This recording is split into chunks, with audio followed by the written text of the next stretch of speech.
Hey guys, Mark here from Rumble Cloud RC. I'm sure there's different methods of finding your center of gravity on your multi. I'm going to show you a way that I do it.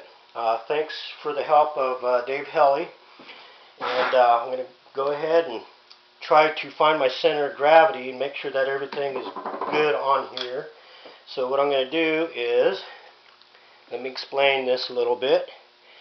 Now, your power distribution board is put on with these four little screws, and they protrude through the bottom.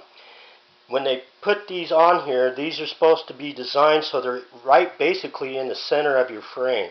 So that's a good pivot spot to use these little plastic screws as your center of gravity, thus because it is in the middle of your frame.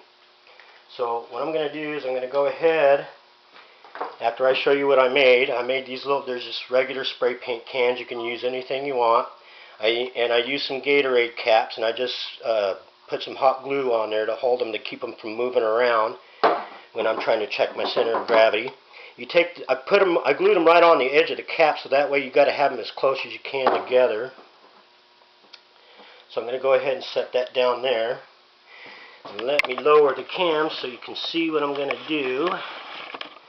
I'm going to put those little plastic pivot spots right down on top of those caps to check my center of gravity. And what I'm going to check first is I'm going to check my front and rear center of gravity. So I'm going to use these little plastic pivot spots right here from side to side. I'm going to put those on these caps. Make sure that nothing on the quad touches anything on these paint cans or the caps other than these little pivot spots. So I'm going to put it on there, and there you go. If I got too much weight in the front, it'll sit like this. If I got too much weight in the back, it'll sit like this. But that right there is a perfect center of gravity for the front and rear. Okay, now I'm going to go ahead and try my side-to-side center of gravity. And to do that, I just take these two cans and turn them this way. Then I put the quad back on the caps with the pivot spots, except for this time I'm going to use these two pivot spots right here. And like if you have anything like switches, make sure nothing is touching that switch.